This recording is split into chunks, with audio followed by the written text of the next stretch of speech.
all of a sudden I was surrounded by about 12 to 15 people in masks who were all saying I got to get out of there and calling me a white supremacist. And I was just like, whoa, this is crazy. What's going on? All right, everyone. Welcome back to another Paperboy podcast.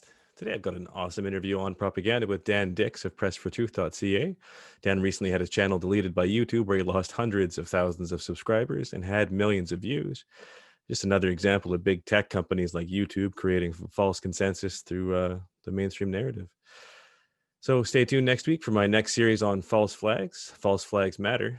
I'm going to get into all sorts of real, proven false flag events that have happened across the world and were admitted to by their own governments. If you know of someone who might find these conversations interesting, please share it with them. There's no other way they're going to get out there. The algorithms aren't going to give us a hand, so I'm counting on you guys. I started out my conversation today with Dan by asking him when he first realized the mainstream narrative wasn't always true. Well, I woke up, as a lot of us call it, a long time ago. I think it could be said. It was around 1998, 98 or 99. I actually had someone tell me about a particular topic that I thought was just crazy, insane conspiracy theory. Mm-hmm. And that was the topic of chemtrails, actually. That was the first thing I ever heard about in terms of this stuff. And we're talking back in the late 90s. I heard about that. And I remember telling the guy who told me about that, thinking this is just a ridiculous conspiracy theory. But then a little while later, somebody else gave me a box of VHS tapes. And in there was some information about chemtrails. There was an Alex Jones documentary in there. There was a tape of David Icke doing an interview with John Rappaport.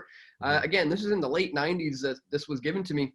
I watched it all and I went down the rabbit hole from there. I was completely consumed with this, and I eventually realized, wow, my friend was right about that whole chemtrail thing. And then, as I said, I went down the rabbit hole, and in the beginning I started looking into secret societies and things of that nature, the occult and things like that. Mm-hmm. But then after 9/11 happened, I started looking into a whole bunch of things, and my mind was really open after that event. And then from there, it was really a progression of activism. In 2000, I'd say 2003, I started getting really active out in the streets, handing out DVDs and flyers to people, starting to meet with like-minded people on the streets. There was a meetup.com site, and I found all these local groups, 9/11 Toronto Truth. I met up with all these people, and good things were happening, but mm-hmm. I started to notice there was a lot of infighting, and a lot of people had different ideas about what the solutions ought to be.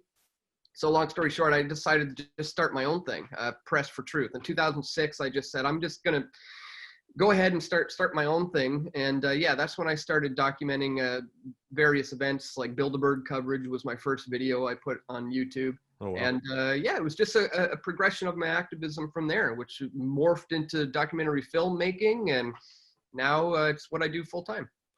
Seems like that infighting is kind of baked into the cake a lot of the time, right? Like we would, especially in terms of 9/11, people kind of fight over how the towers came down as opposed to looking at the grander scheme of things, right? Yeah, well, in that particular case, yes, there is a lot of misinformation mixed in with good information, and some of the people who would show up to these events would start handing out some of the misinformation, and organizers of these things started stipulating on which DVDs we could hand out and which ones we couldn't. And that's where I started seeing problems, where they were saying, Loose Change is discredited, or Alex Jones is discredited. Nobody's allowed to hand out those films. We want you to give out these ones.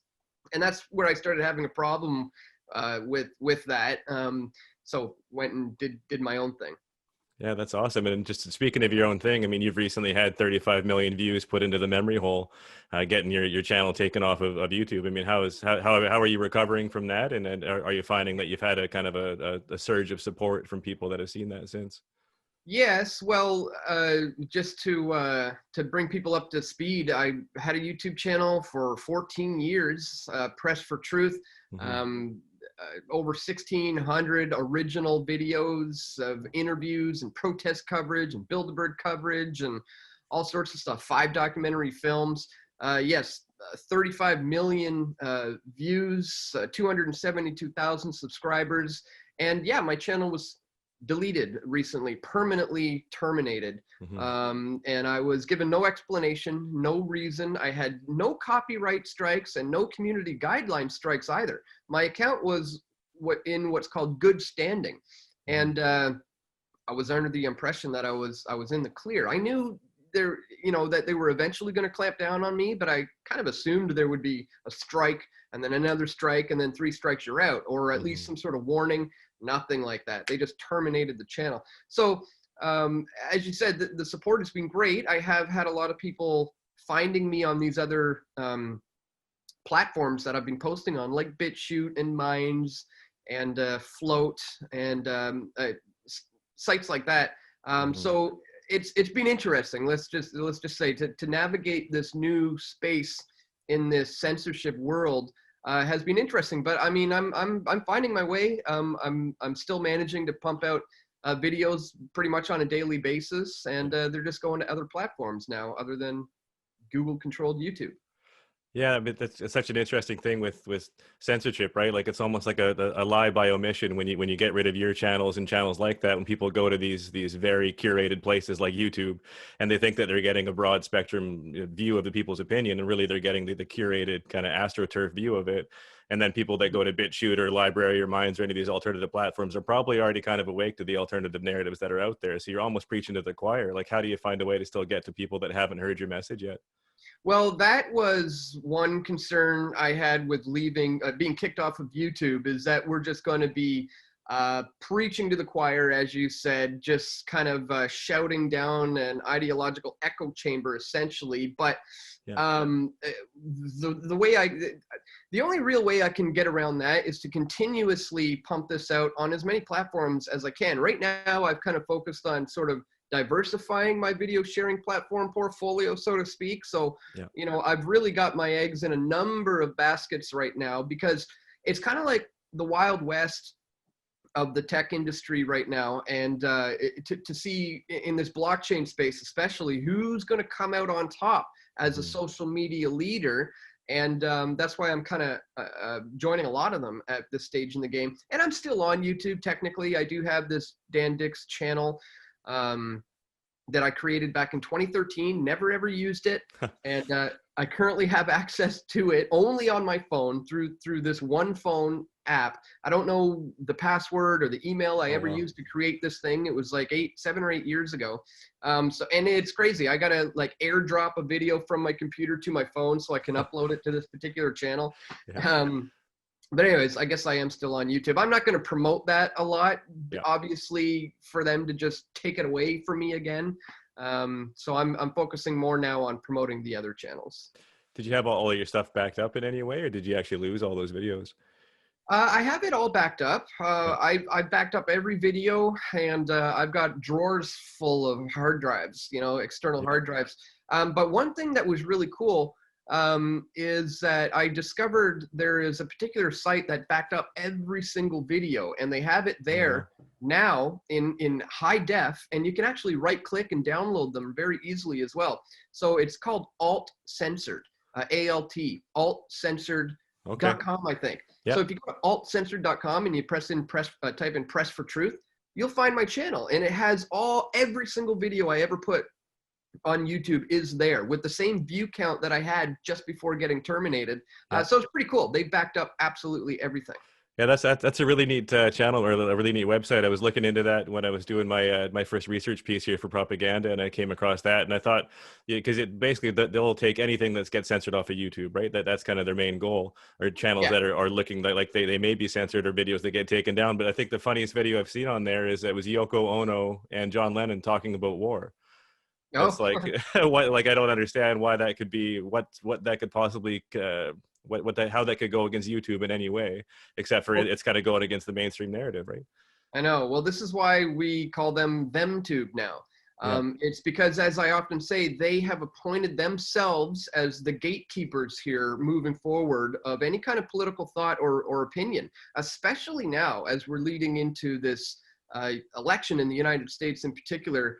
I think that may have something to do with them clamping down on my channel, and I think others are going to start to fall like dominoes as we get closer to that November 3rd date, whatever that is, 33 days from now. Yeah, yeah, I think a lot of channels are going to be getting taken out as well, because they need to control the narrative. They're going to turn these platforms into essentially like traditional television, where it's completely controlled. I mean, if yeah. you go to YouTube now, I just tried this the other day. If you type in, for example, I put in 9/11 smoking gun, and all the things that come up are cooking shows for meat smokers. You know, they show Perfect. all these meat smoking devices, and wood Yeah. smokers and stuff. It's crazy how they're memory holing everything, to speak in the Orwellian terms, is essentially what's happening right now. Yeah, man, and like if you look at these other companies that are popping up, like I think Palantir just went public a couple of days ago, which is Peter Thiel's kind of deep state baby for doing these I don't even know what you'd call it, kind of dark research on people and companies and stuff like that. And then you've got NewsGuard, which is coming up now, which has just this incredible advisory board, right? They've got Tom Ridge, the first Secretary of Homeland Security, General Michael Hayden, former director of the CIA, these former Prime Minister of Denmark and former Secretary General of NATO. These are people that are kind of censoring the news and going to give us a green, yellow, or red according to what's true and what's not. Man, they're setting us up for this insane dystopian society. Yeah, absolutely they are. I mean, I think a lot of these names have been members of the Bilderberg group, and I don't know if you know that I not long ago confronted Eric Schmidt, former head of Google, essentially about this very topic, about the censorship of particularly conservative voices online, is what I confronted him about. Mm-hmm. And 5 days after I did that, my channel was completely demonetized. And here we are, not even a year later, and I'm completely off of YouTube altogether. So I don't know. Maybe that's just my conspiratorial brain thinking. Yeah. Maybe there's nothing to it, but Yeah. something seems fishy about that. Certainly got on their radar somehow. And then Mm-hmm. I was just watching your video on contact tracing and how it's kind of come to fruition in Vancouver, especially through the different restaurants and stuff like that, right? And how they're both not very secure, obviously, and how they just leave the sheets out there, and also how it just seems like it's this poorly thought thing that everybody is rolling out, and they're just going along to get along. And I mean, you're from Vancouver as well, and it just seems like people in Canada are just ready to go with whatever they're told to do. It's really hard to get people to kind of go against the establishment narrative. And even if people are questioning it, like I take my kids to the park and I try and strike up conversations with other parents there. And it seems like even the ones that are skeptical about it are afraid to say so. Like nobody wants to be seen as this kind of outside voice. And that's what censorship is really doing to everybody.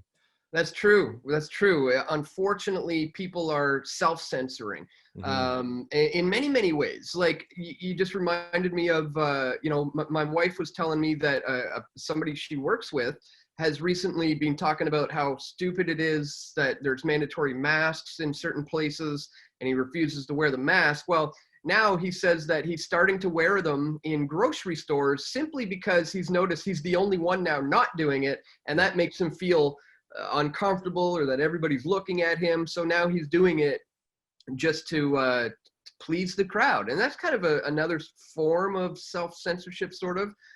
So yeah, we're seeing it all over the place. I'm originally from Toronto. There is a different vibe out there in Ontario as compared to here in Vancouver. People in Vancouver are very sleepy, let's call it. There's a certain faction of these environmentalist commies, practically. I call Vancouver the watermelon province. It's green on the outside, but it's red down to the core in the center. Yeah, I mean, I still have hope for Canada, though, because a lot of people aren't speaking out, but a lot of people are seeing the problems, the inherent problems that we have, especially ever since Trudeau came around. When I was talking bad about this guy 4 or 5 years ago, everybody was under the hype that it was hope, it was change. I mean, he's got this great hair. Aren't you excited? Yeah, great socks. I made films, the Trudeau deception back then, and the Trudeau Foundation exposed. And you should see all the thumbs downs on those videos and all the comments that are against it. Well, now all those same people are now very much against Trudeau. They hate the guy. And people can't see those cycles where, because I remember when everybody was hating on Stephen Harper and just wanting to just vote anybody in to get rid of him. And Yeah. Trudeau was the guy and they loved him. Now we're in that same scenario. Now it's like, oh, we got to get him out. He's terrible. And they're just looking to vote in the next guy. It's the same ridiculous cycle, which I think we need to break by stop going to the polls, essentially. Yeah, that's right. But and I mean, I think you probably look at it the same way I do. But I think Trudeau and Harper, they're just puppets of the same master, right? Everybody, they're kind of tiptoeing us towards whatever the larger agendas are, and they're really good at dividing us between left and right. And you get pissed off at the other side, and then you don't really realize that they're still signing into legislation all the same stuff that the other side wants. Essentially, like they're going to agree on the key points that they want to have passed. It doesn't matter who's in power. Yeah. Yeah, exactly. I mean, we know that they're just puppets at this stage in the game. Trudeau is obviously, right from having a silver spoon in his mouth as a baby, being kind of groomed and molded and shaped for this position his entire life. So obviously he is quite the puppet. And now he is using this position, or not he is, but the powers that ought not to be, let's say, are using him to destroy Canada, not in a good way, but to essentially destroy the family unit, to destroy the Christian values that this nation was founded upon, is coming through this man who's a feminist, who's a trans rights activist, and all of his social justice warrior ideas are starting to permeate throughout society. So I think people are fed up with it now. And that's obvious. Yeah, I think that's a really good point. And it just seems like the dissolution of the family unit, and just to try and kind of cause any kind of dependency on the state that they can through any means necessary, right? Like the trans stuff is, I mean, whether you agree with it or not, to be on medication for the rest of your life is going to force you to be fairly dependent on the state, right? And it seems like from every angle they're causing this. And then you look at Black Lives Matter as a movement, and right on their website they're saying that they want the dissolution or dissolvement of the nuclear family, right? Like it seems like from every angle we're being attacked, and they want us to be more and more dependent on them. Yeah, and that's exactly it. Is more dependent on them, more dependent on the state, and less on the family unit, essentially. A good example is the welfare state, or let's say a mother who's giving birth out of wedlock. When she has those broader family foundational structures, she can rely on brothers and sisters and parents and aunts and uncles to help her. And the child is going to benefit more so off of that kind of environment, as opposed to what the state wants, which is for the mother to just get checks directly from the state, a single mom, the child to be raised in school essentially by other children their age, and essentially making her completely reliant on the check coming from the state. This is not healthy for the child. This is not healthy for the mother. This is not healthy for society. So yeah, exactly. It's all about making people dependent on them. And how fast has that turned? I mean, in Canada, you look at the Trudeau rolling out CERB, I think it was in March or April, and then all of a sudden he's got, a quarter of the country that's ready to vote him in again because they're making more than they were, or they don't want to work, or they want the CERB to be increased, but all of a sudden they're looking for larger handouts instead of thinking that maybe they should cut the hand off. Yeah, exactly. That's what people need to realize. It's like the ripping of the Band-Aid needs to happen. But I don't know if we're going to see that anytime soon. I mean, I think they're going to start transitioning CERB into a universal basic income over time, and really socializing this country. And as you said, there's people now who don't have the incentive to want to go to work. Why would they? They're getting these free checks, and essentially what that does is it removes the entrepreneurship spirit of people to want to become something and make something of themselves. When you're just being given a check for free and you don't have to get out there and do it, otherwise you're not going to eat, well, it becomes a lot easier to just sit around and collect the checks. And they love that. They don't want society progressing. Could you imagine how amazing this world would be today if we didn't have to deal with this oligarchy, and if we actually had a true free market, be completely unrecognizable as it is today? Yeah, absolutely. I think we've been kind of tiptoeing towards like corporate fascism for years and years, and then people don't even realize that this merging between these large corporations and government it's a bad thing, right? People think it's a great thing that they're being regulated, quote unquote, regulated by the government, but it's just showing, it's proving that it's lets them show what they want to be seen, and other than that, everything kind of gets hidden, right? Yeah, yeah, totally. And just to transition a little bit, I mean, when you look at the lockdown protests that have been going down, I mean, we have some relatively small ones in Vancouver compared to the ones that you see in London and in Berlin and stuff like that. But then the way they get portrayed in the media, right? It's the right wing neo-Nazi groups getting together to kind of preach, hateful messages as opposed to what they're actually speaking, right? And so how do you get through to the people that still watch the media, that see those things being portrayed that way, and how do you kind of convince them that there's more going on under the surface? Oh man, that's a good question. I guess you just got to continue to lead by example and show that we're not what they say we are. I Yeah. mean, I think if people just continue to watch the TV and watch the mainstream media, they're going to start to see the holes in what they're reporting on, especially like you said when it comes to Black Lives Matter, for example. Hmm. I think a lot of people are starting to recognize that they're not necessarily peaceful protesters anymore. I think the average person on the street might be able to concede that, yeah, some of them are peaceful protesters, but I've seen a lot that, to the contrary, despite the fact that the news is hammering this idea that they're all peaceful protesters. So, I mean, but I can't worry about what people are gathering from the mainstream. The best I can do is try to make them obsolete, essentially by continuing to explain these things through my own video platforms, and hopefully they will migrate away from the mainstream and over to these alternative channels that are really, raising the questions that the mainstream isn't willing to do. So Hmm. it is happening. I mean, we're at a fork in the road, but I do have a lot of hope that people are going to come around here. Doesn't it feel like it's almost too big for some people to grasp at this point too, right? I mean, if you look at all of the ways that they're kind of rolling out all these agendas at once, it seems like for most people it's almost like when you look back at 9/11, and I think people think that that's too big of an event to be a conspiracy because there's too many moving pieces, too many people that would have to be in the know. And it's almost like we're in a slow motion 9/11 now with what's happening, right? There's so many moving pieces of corruption that I think people are kind of almost afraid to wake up to the scope and scale that it's actually at.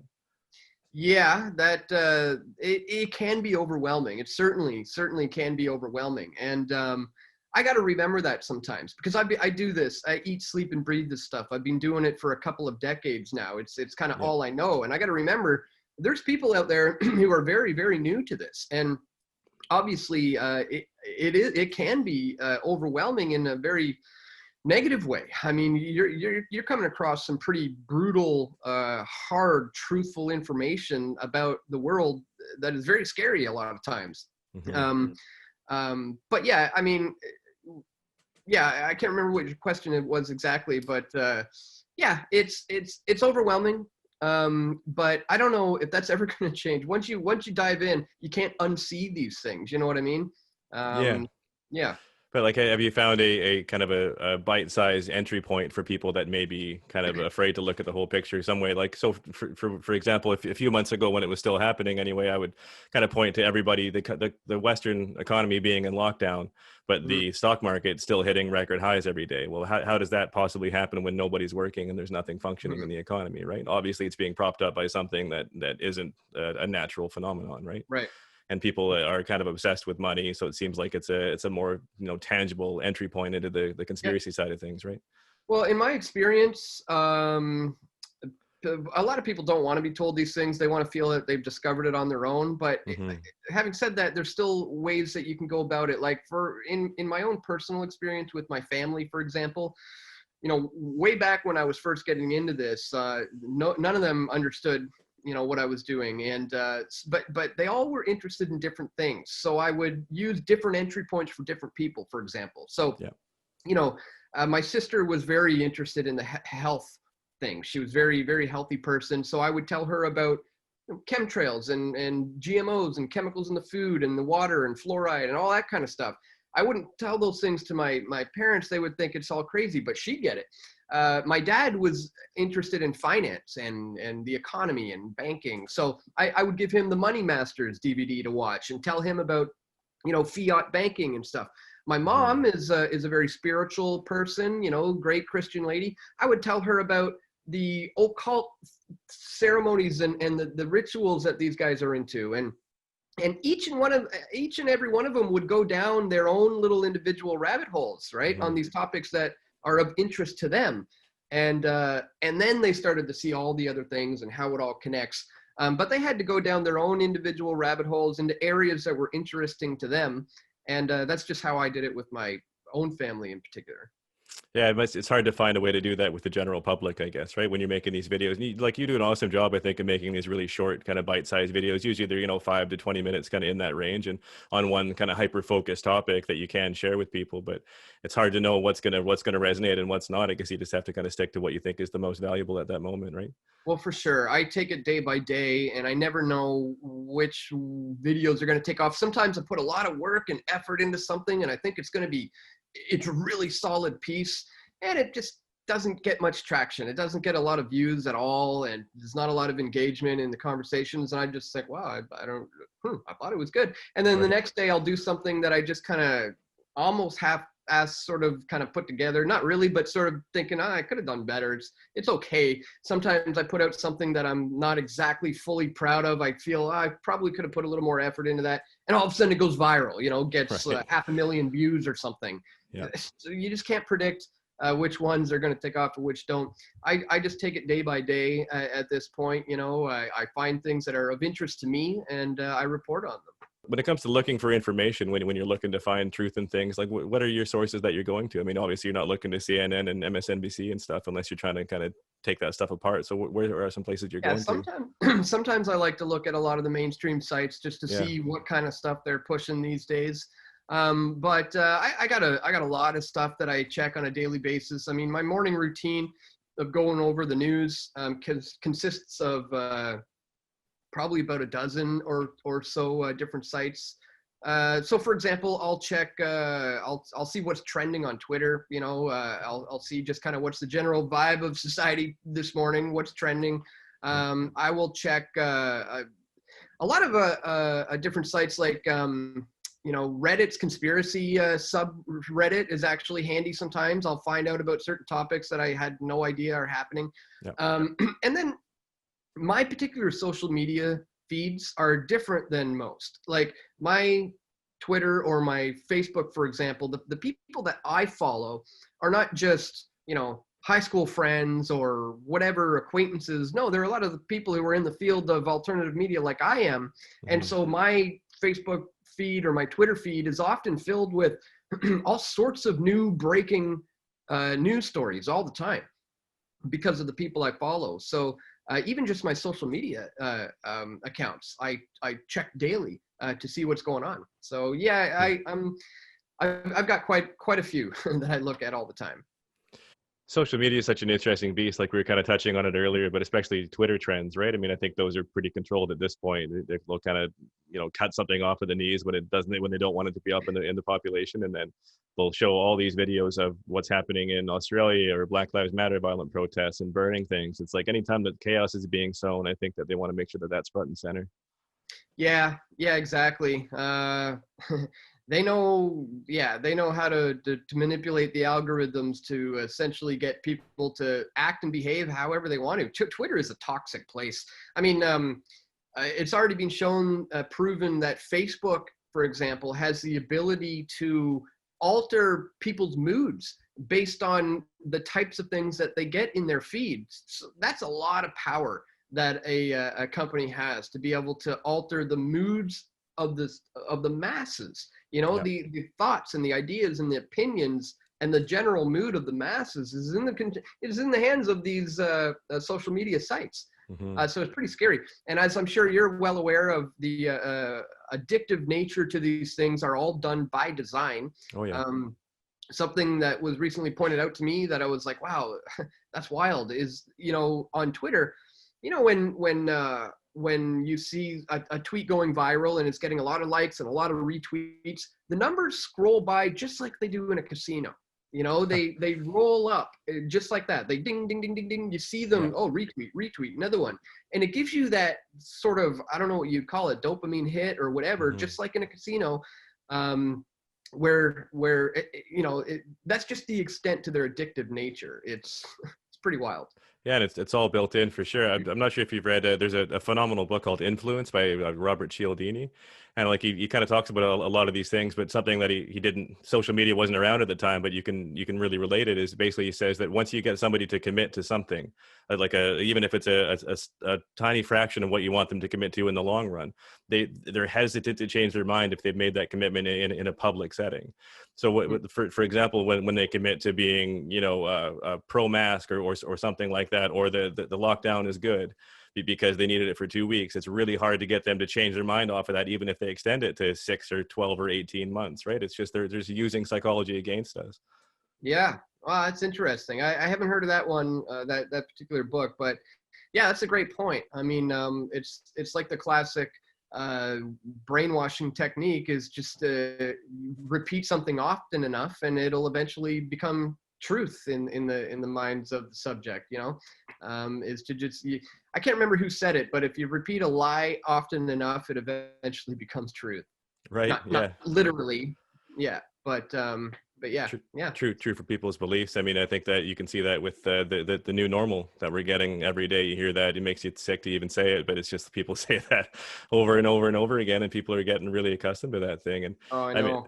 I mean, like just looking at what's happening in Australia, just being another Commonwealth country, I look at what's happening in New South Wales, I guess it is, pretty closely. I've got some people down there that listen to the show and are kind of giving me feedback on what's happening, and it seems like, you know, it's a precursor to what's going to come here. It's hard for me not to see that as any other way. And then you look around for the people around Vancouver and they're just totally ignorant to anything that's happening. It's a little bit scary.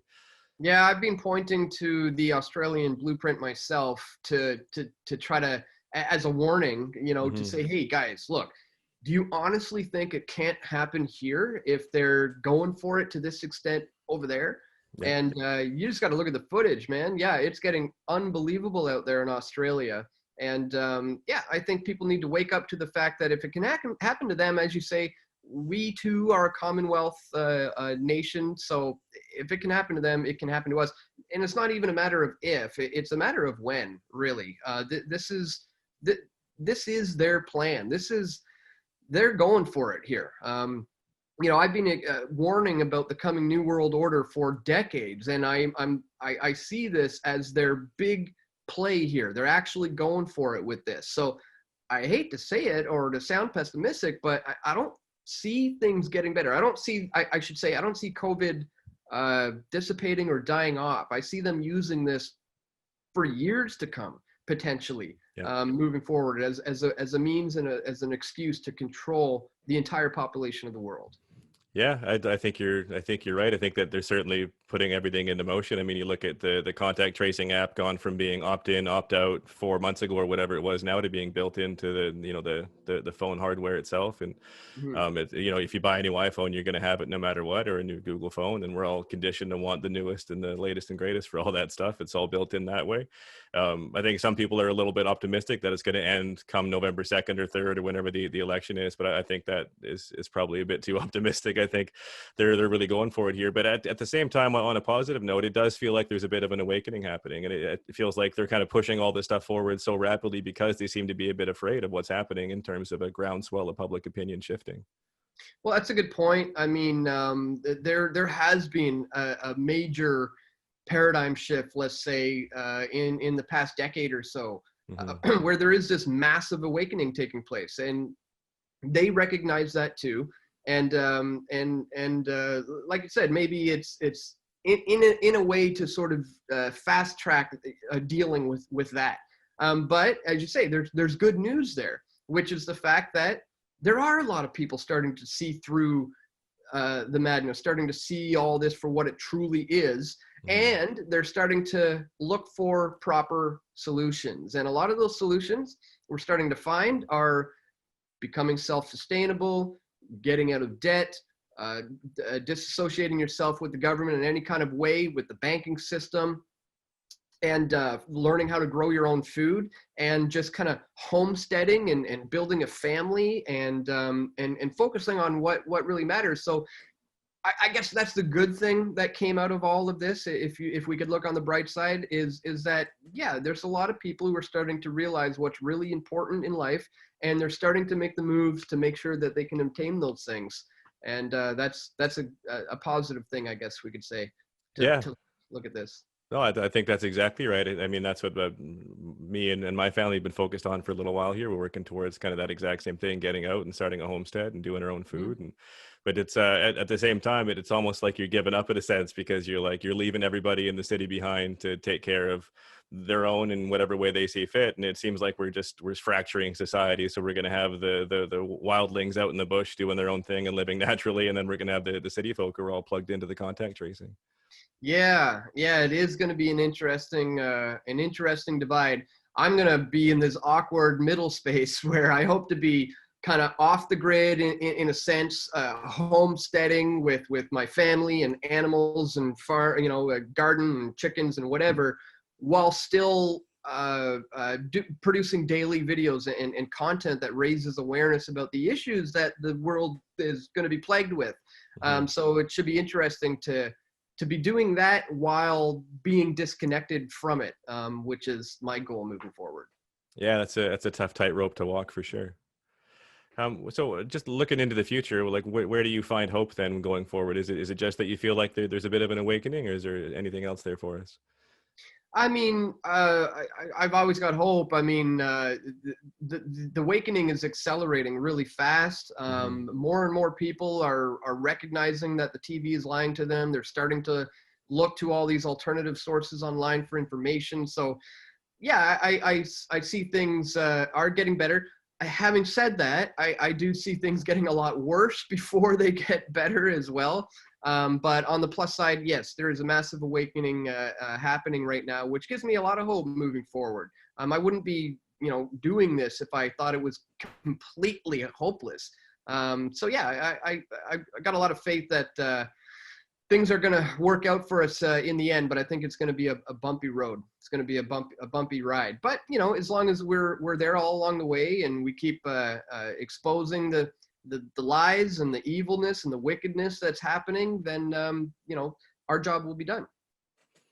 One quick thing I wanted to just ask you before I let you go here. I forgot to mention it at the top, but I know you had a kind of an issue with trying to report, was it a Black Lives Matter protest or an Antifa protest recently, where you were kind of assaulted and then the Vancouver Police picked you up? Would you mind just telling that story? Sure. Yeah. I was covering, it goes back a couple of weeks before that incident, or a week before that incident. So I went to a Black Lives Matter rally to cover it. I cover a lot of protests. I cover a lot of rallies.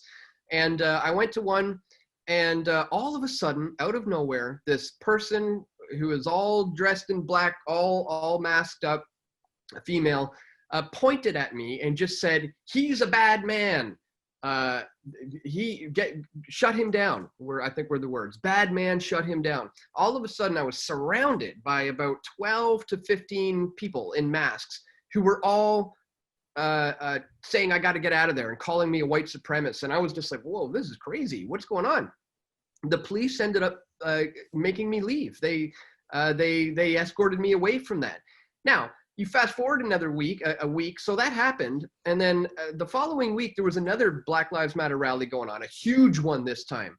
So again, I went to cover the rally, as I do. And this time somebody said, "Hey, you're that guy.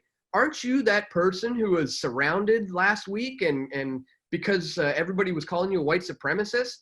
And I said, "Yes, that's me in the footage. I was surrounded by a bunch of people calling me ridiculous names." Yeah. And all of a sudden it happened again.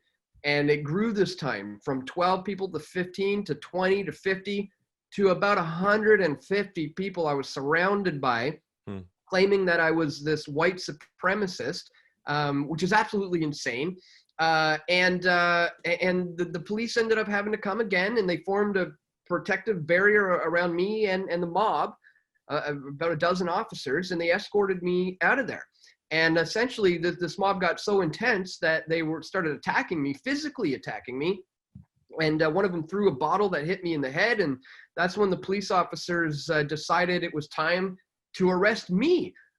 So it was kind of a kill two birds with one stone move for the Vancouver Police Department. They had a violent mob that they had to please, and they used me to as a scapegoat, essentially, to please the mob.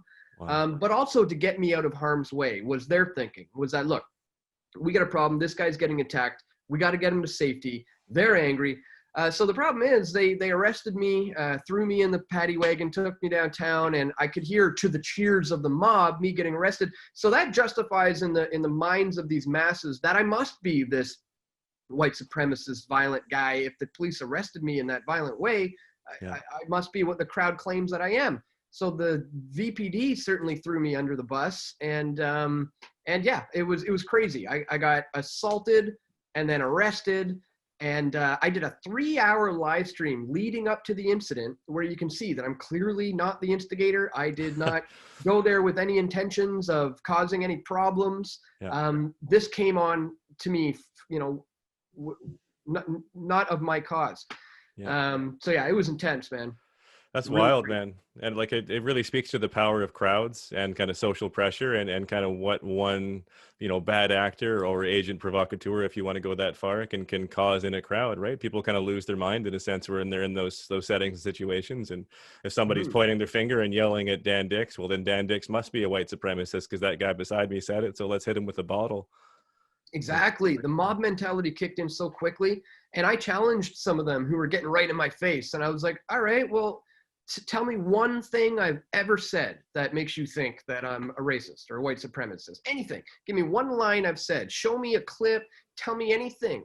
And none of them could respond. They didn't have anything. They got nothing, because there is nothing, right? And I think probably 95 to 98% of them don't even know who I am. Right. And they literally just, fell into the mob mentality. And that's dangerous, and that's scary, really, Yeah. when you think about it. It seems like that's what we're being trained for, on because it's like we've never had these large presences on social media until this generation, right? Whether it's Facebook or Twitter or wherever you are, but that's essentially an electronic mob, right? But that's where everybody is attached to and connected to, and like you're saying before, they almost has control over our mood and our emotions, but it's programming us to be in that mob mentality, and then you take it into the streets and you're just going to keep acting out those same thoughts. Well, especially with the hateful language, right? I'm sure you've seen it, but everything is so polarized now. Everything is the best or the worst. There's no in between. So a guy's an effing white supremacist or whatever you want to call him, and then you take that to the streets and you can kind of see the fruits of that, right? Yeah. Yeah, exactly. And just wait until this stuff escalates. I mean, what happens if Derek Chauvin, the guy who killed George Floyd, gets off? We're talking all out civil war in America. So this stuff is also not about to go away anytime soon. This brewing race war is being used, again, to gain more control over society. It's crazy. And that's why I thought it's an interesting topic to cover, which is why I go to these rallies. But obviously now I'm really putting myself in harm's way if I go to one of these things, because in the minds of those guys, I'm this big evil white supremacist. It's just crazy. All thanks to the Vancouver Police Department. You're going to have to get geared up like undercover, like dress up like an Antifa member, get yourself a biker's helmet and some funny gloves and go behind the lines. Yeah, totally. Wear a COVID mask or something and gloves and goggles or something. Yeah, exactly. Well, Dan, man, I want to be respectful of your time. So thank you so much for coming on the show. Maybe you could just take a second and let everybody know where they could find you. Sure, man. Yeah, appreciate it. You can find me pressfortruth.ca, and there at the top banner, there's a banned from YouTube banner. If you go there, there's a lot of links to where I am now. BitChute, Minds, Float, and places like that are all located there. So that's probably the best way to find it, is everything's there at dan@pressfortruth.ca. And yeah, I want to thank you for having me on. It was interesting. We ran into each other at a rally. You asked to have me on, and here we are. So that's how it gets done, man. So I want to encourage you to keep up the great work and just keep going no matter what. Thanks a lot, buddy. I really appreciate it. It was good to see you down there and good to have you on here, man. So again, Sure. thanks everybody for listening or watching, and we'll catch you next time on the Paperboy podcast. All right, everyone, that's going to do it for my interview with Dan Dix and do it for my series on propaganda. Next week will be the release of my second research piece, False Flags Matter, and I'm pretty excited about it. I think it's going to be a good one. You can always reach me at yourpaperboy@protonmail.com. That's YOUR Paperboy. Or through the contact form at the website, yourpaperboy.com, or follow me on Twitter @_yourpaperboy. See you next time.